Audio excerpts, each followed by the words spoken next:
around here. $43,000 is what we've handed out so far. But we've got 48 pool play games. That means we have 5 more left, which means $5 more thousand. I'm the voice of 3x3, Kyle Montgomery, alongside Purdue Hall of Famer, former Minnesota Timberwolf 3x3 World Cup gold medalist Robbie Hummel. More money to be made, but here we are. We've seen the cream kind of rise to the top with 5 more games to play.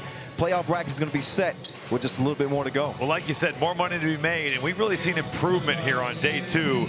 The best teams have played like the best teams, and I think the favorites have really come to the forefront here, Kyle. Yeah, without a doubt, we got a couple of talented teams in front of us. We got the Southwest Soldiers and the Beast Coast Ballers.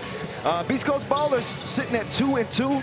The Southwest Soldiers, while they may be loaded with talent, got a Player of the Year on their squad in Ty Gordon. They are bagless, Robbie. So if money talks, they need to speak up. We ain't heard nothing. So we can look at our starting lineups presented by Invesco QQQ, the Southwest Soldiers, with a couple of local fellas. Derek St. Hilaire, we call him the Fresh Prince of Hilaire, with Jordan Goldwire and the rest of that squad, Jalen Hinton and Ty Gordon, as I mentioned, out of Nicholls State. The Beast Coast Ballers represented by the Big East and the Atlantic 10 with Deshaun Schwartz out of George Mason. RJ Cole, UConn star this year. Ryan Hawkins out of Creighton, and Tyrese Martin also out of UConn. We are on and popping. Look at that, Southwest Soldiers are already on the board here in the first 40 seconds, 2-0. A reminder for you, this is a 10-minute sprint. First team to 21 wins it. Anything inside the arc is worth 1. Anything outside the arc is worth 2. No personal fouls, but team fouls do accumulate. You get 7 and you're in trouble. That puts you in the penalty. Oh, yeah. Not to forget, 12-second shot clocks. That kind of speeds things up a little bit. Game changer. If you don't move the basketball and look for action right away, it's going to be a long possession in terms of getting a good shot. You're seeing already that shot clock is down to 4. Ryan Hawkins has got to go. And Ryan Hawkins has been a gun. Good pass. So far. Oh, smashing like 2 potatoes on the baseline. Ain't nothing wrong with that. It's Tyrese Martin is looking for some more. He gets it over to Cole. Cole. He's cold from deep. Misses the 2 off the front of the iron. I expect to see a better effort from the Southwest Soldiers. Their last game against Summit Valley Open, they lost 21-4. Way too much talent on this team to lose like that. Now, Derek St. Hilaire showed up with about 2 minutes to go. They were playing with 3 players. You know, I asked him what was the deal with that, and he said that they had left his jersey. He had to leave and go get his jersey, so we're seeing. Why couldn't he just borrow somebody else's? I have no idea. They certainly could have used them. I'm not sure if it would have made a huge difference there, but here's how it looks in Pool D standings. Tate Frazier, by the way, standing by alongside in the Dos Equis Lounge.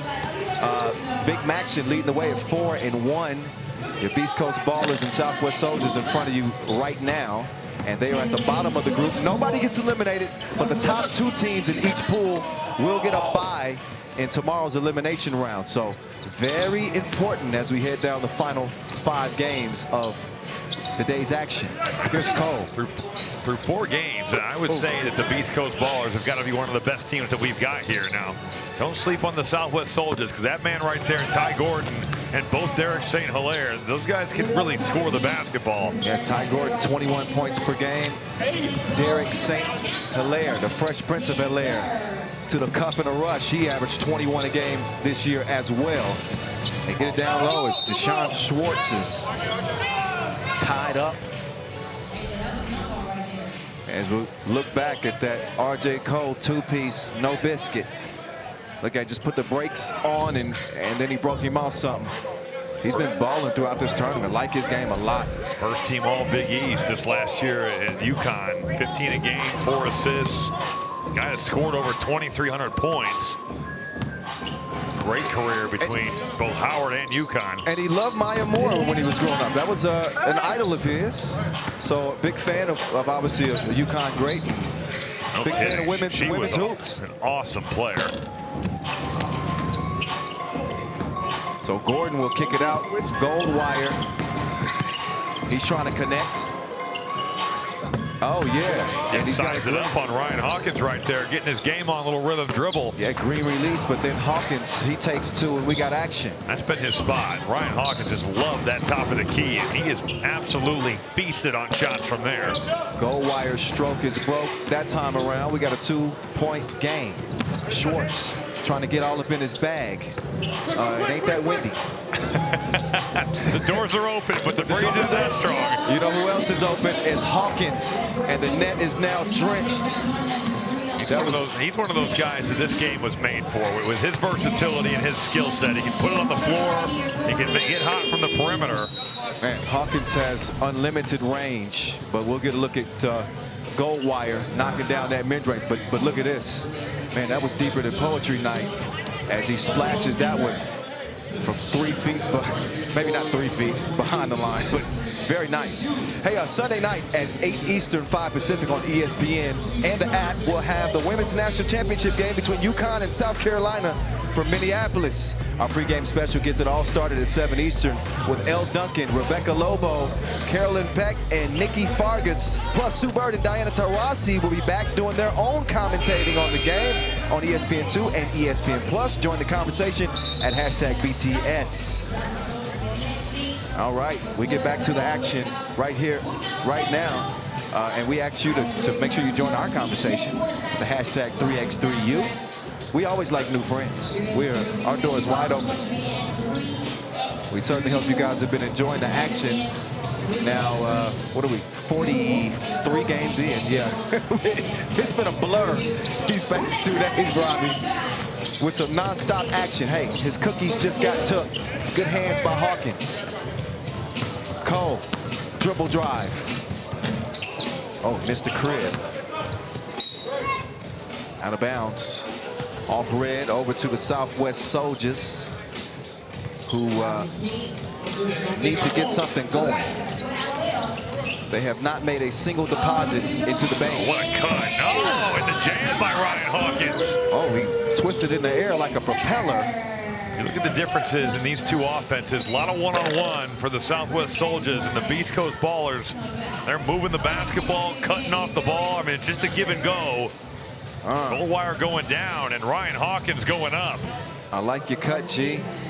We see teamwork making the dream work, and a nice finish there by Hawkins, who has really had a heck of a tournament. 25 points coming into this game. He's averaged 6.5 and really getting it done. And a part of a 5-0 run up until that free throw. It's Derek St.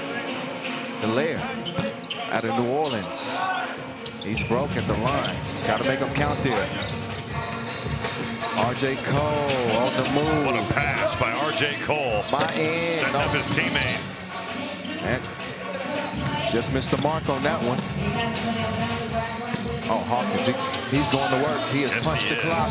He's a great story. One of those D2 to Division I transfers, ended up being a second-team All-Big East selection at Creighton this season. And what a big part he played on a team that was decimated by injuries, but still found a way to give Kansas all they wanted in the second round down in Fort Worth. Yeah, led them in scoring. 13 a game, 14 a game this year. We got a 12-7 game in front of us right here, right now. This game, Kyle, no lead is safe because the two-point line is one of those deals. Quick possessions, twos can kill you. It is the great difference maker. Boy, that's a deep one. Of St. Hilaire. He hit that one from the pool house. On the Mississippi River. There we go. Oh, Robbie, you get me again. I love it. Well, I was going to say Ty Dollar Sign, but he didn't cash that one in. He's going to have to reload. Meantime, R.J. Cole loads up. He is empty in the clip, on target like infrared in a 14-9 game. Step back, and then he leans forward, draws the foul. Martin, not quite sure why he got the whistle, but, well, I'll get a chance to decide. Look, I think the thing is he didn't let him land. I think that he really encroaches on the landing area of St. Hilaire. When you look at both Derek St. Hilaire and Ty Gordon, Hilaire went for 21 at Ole Miss, 27 at Northwestern, 20 at Texas A&M, and Ty Gordon, it's the same story. 20 at Baylor, 26 at Wisconsin, went for 29 at Purdue. They're from the Southland, but they have balled out against high major competition. And you can see why Gordon won Southland Player of the Year, getting buckets like he does. Oh, what a move. Oh, cold. Not a lot of contact there. Yeah, no whistle. So ball will go over to the Southwest Soldiers, who I remind you are broke. They have not earned a bag yet. The money is calling. Go wire. No. St. Hilaire. Oh no. Okay. Really stuck with it. Drove right by Sean Schwartz and didn't quit on the play. And there's a lot of contact, and that is going to draw a whistle for certain. And it will send R.J. Cole up to the line, who was obviously the centerpiece of the Huskies team this year. And both teams will step aside for a moment.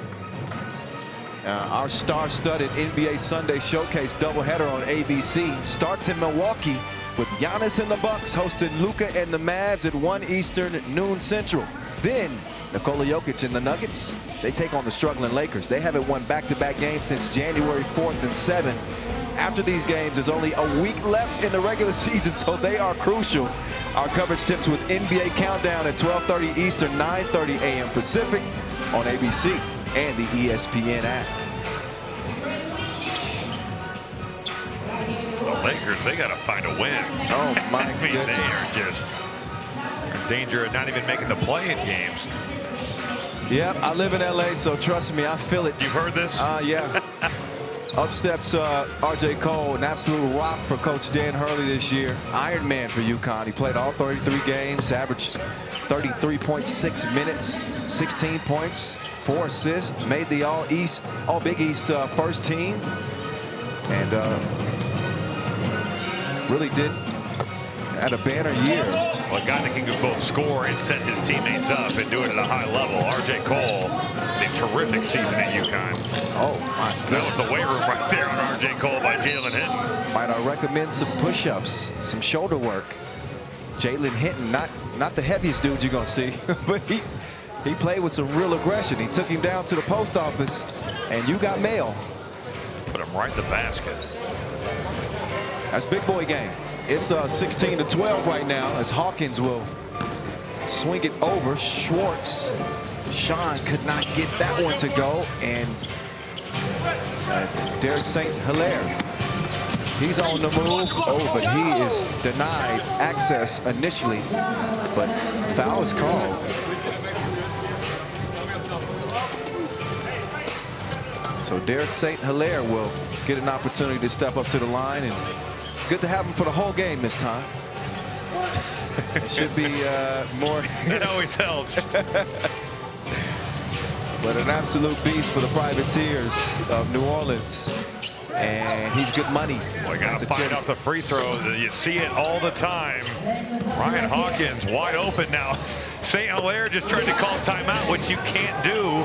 Hawkins heard it, stopped playing, and St. Hilaire got a wide open shot. Yeah, but it's a two-peat. Back-to-back twos. Each team trading a double. Oh, St. Hilaire trying to get loose with it. Step back. Missed it. These goals ain't loyal. 18-15 is where it's at. Hawkins now trying to assert his size on St. Hilaire. And he just wraps him up. He didn't want no smoke. Hawkins standing 6'7", 222, while Derek St. Hilaire is 6 foot, 180. Might be a slight size disadvantage there. A little mismatched basketball. Just a little bit. That's like me trying to guard Robbie. I mean, you're 6'3", so Yeah, but I don't want you to sell yourself short like yeah, that. you're 6'8", right? Yes. I didn't sell you short in inch, dude. I know the tall guys are like, no, I'm 6'9". No, we got to account for every. All right. The point is, mismatch. We're gonna see it. Well, this is big boy basketball here. Ryan Hawkins going right at Jordan Goldwire, who's a very good defender. Played at Oklahoma, transferred in from Duke. As a junior, made that All-ACC defensive team. Averaged over 2 steals a game, and Hawkins tested him there. Yeah, we've seen Goldwire kind of be up and down throughout this tournament, even though we're only in the second day. He struggled day one, but he started to pick it up here day two. Sure. You can pick that up straight out of the net. It is drenched. R.J. Cole from long range. It is game point for the Beast Coast Ballers, represented by the Big East and the Atlantic 10. But the Fresh Prince of St. Hilaire, he will not go away quietly. Cole with the step. So St. Hilaire has really done his thing for his squad. He's got 14 of their 17 points for the Southwest Soldiers. Talk about a comeback tour. After Just had to be here is what you had to be. But it's gonna come up short, looking like. Cole at the free throw line. You certainly expect him to be able to knock that down. And that is the money shot. Wow, that'll be the third $1,000 win for the Beast Coast Ballers. After coming into this contest 2-2, they are able to salvage the day after losing their earlier two contests. This is the first time being able to bathe in the Benjis today, so there we go. Money is in the forecast for the Beast Coast Ballers as they make their way over to the Dos Equis Lounge. We get one more look at R.J. Cole. He was feeling it like a masseuse, and he's got the touch at the line to put it away and give his team $3,000 to their name. All right, we want to welcome in the third member of our team, Tate Frazier, one half of the Duffel Bag Boys. He is our bank teller, and he's over there with our winners. Yeah, we are here in the Dos Equis Lounge. And RJ, I have to ask you this because, I mean, I've seen a lot of pure point guards play in this tournament, this event, and they have a learning curve a little bit, trying to figure out how to impact the game in 3x3U. How have you figured this out because you're playing so great right now? It's a lot of space and opportunity out here to do your thing, and these guys make it easy because they can spread the floor. I love to see that, and one of those guys that can do that is Ryan. I mean, the top of the key seems to be your spot. I mean, the confidence that you have out there, how does it feel, and how did you get to this point where you're like, I'm that guy in a 3x3 event? Just repetitions, being comfortable with your shot. Yeah. Not trying to do anything different that I wouldn't normally do. A lot of spacing with only 3 guys on the floor and taking advantage of it. And I love to see that because you guys had lost 2 in a row back in the winners column, and a lot of people, you're the favorites right now for them. So congratulations back here in the Dos Equis Lounge, and we'll see you again soon. Appreciate y'all. Yes, sir. Beast Coast Ballers getting to the paper like a stapler. Big win for them and more action to come.